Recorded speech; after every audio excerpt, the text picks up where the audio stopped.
Dober večer in lepo pozdravljeni v veliki dvorani Kulturnega centra Janeza Trdine, ki ima ime po slovenskem pisatelju, sicer rojenemu Gorenjcu, a zagotovo Dolenjcu po duši.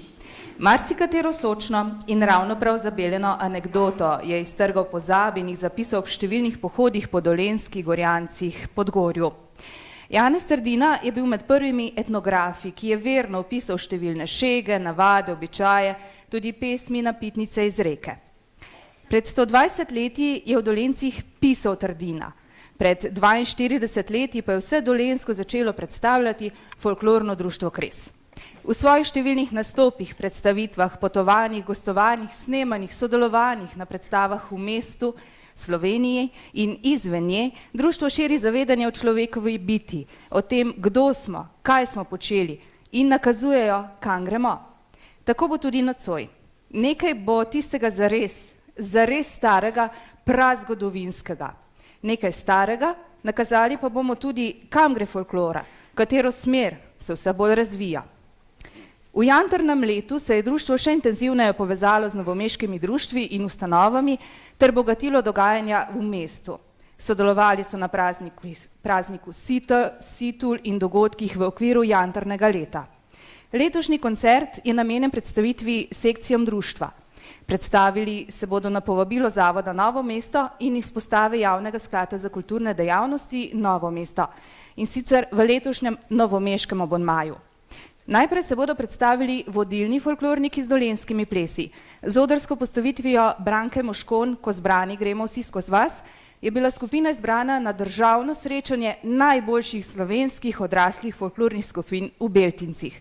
In kaj se zgodi, ko gredo vsi zbrani skozi vas?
Ko smo